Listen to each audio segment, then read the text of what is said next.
wasn't unusual since Catfish lived 2 doors down from Andy. But somehow I knew this day would be different, and different it was. Catfish picked up a ball from the front porch and threw it over to Andy. "Here's your ball, kid." Andy turned to me, and through his devilish, dirty blonde hair and menacing grin, he said, "Let's go." I grabbed the bat leaning against his mom's Delta 88 and darted for the street. We marked out the bases. The manhole cover was home plate. The sewer grate, first base. The horseshoe-shaped pothole, second. And the black patch of tar against the curb was third.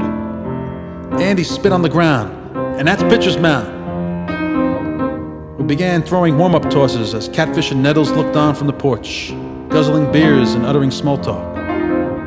After a couple of tosses, Andy yelled over, "Hey, Catfish, what are you looking at? You're pitching. Nettles, you're playing the outfield.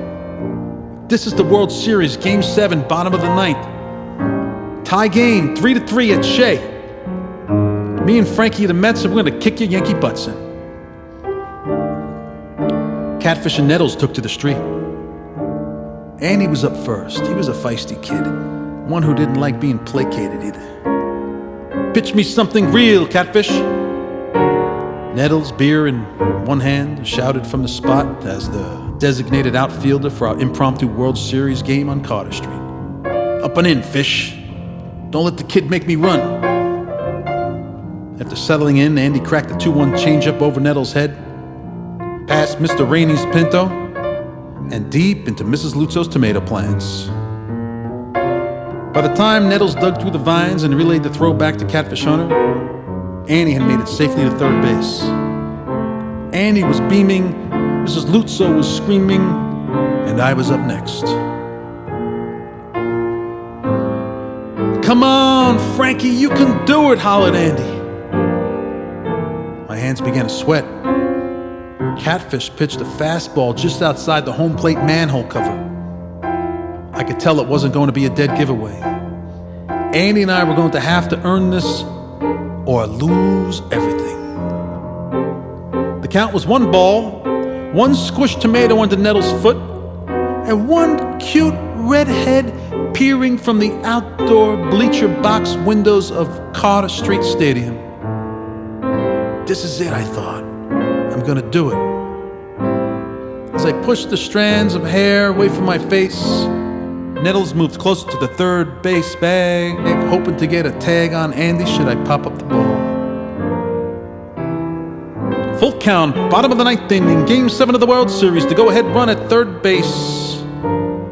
And it's all up to me and my filthy pop rock sugar-glazed hands and Granway Special sneakered feet.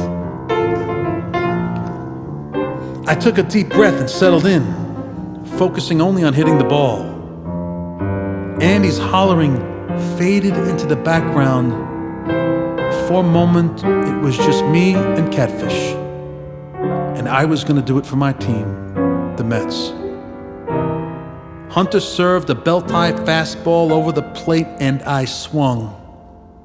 All I remember is Andy jumping for joy as the ball lined past a diving Nettles, allowing Andy to score the winning run. We had won the World Series. Andy and I hugged each other, jumping up and down, hollering so loud the neighbors came out to see what in hell was going on. Andy pumped his fist high in the air as we did imitation mock laughs of Vinnie Barbarino and an All-Tar Shack. Nettles and Catfish picked up their beers, smiled. Then one of them said, "Kids, go home and eat now. Good game. You deserve it." Later that evening, walking home, heading down Carter Street, around Broadway, cutting through the railroad tracks, I heard a familiar voice coming from the friendly, yellow-lit porch door of Roxanne's house. "Hey, Frankie," she said, running over to me. "Congratulations, you won." Then she planted a kiss on my cheek, and before I could blush, she ran back inside. The door closed, and I continued on my way. The hero, the slugger, the dreamer, the newly indoctrinated, die-hard baseball fanatic. Just a kid, but one who tasted the quiet glory of being a Mets fan.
I got mad Is skills. that money?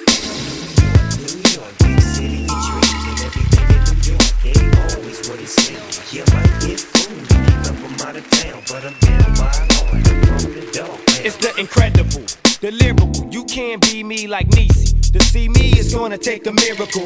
I'm driving motherfuckers hysterical with a touch of this twister, stylistic mixture. What I create pulsates, there is no escape. Annihilate your mental mind state. They labels my vocabulary abusive. I packs more knowledge than Confucius. I'm deadly and do shit like Medusa, with thoughts to share. The niggas throughout this hemisphere, far and near. Prepare, catch me chillin' like the winner, up against the #1 contender as I enter. Cause I get heated like friction. Motherfuck your whole jurisdiction. React this fact, not fiction. Telepathic addiction to this homicidal recital. Dangerous and vital to all my rivals. Suicidal brainwaves conveys through the average motherfucker's minds these days. I'm all ready to put work in. Take 10 steps and turn and shoot the first nigga smirking. Give a fuck, what's your name, what's your claim, or why you came. Motherfucker, don't explain. Simply, don't tempt me, cause I'm simply legging hoes like Simply, the invincible MC. Boy, New York, big city, your dreams and everything in New York ain't always what it seems. You might get fooled if you come from out of town, but I'm down by heart from the dog. Man, too much, I serve too many people, too much. Too much, I serve too many people, and when I finish serving, it won't be no secret. New York, big city, your dreams and everything in New York ain't always what it seems. You might get fooled if you come from out of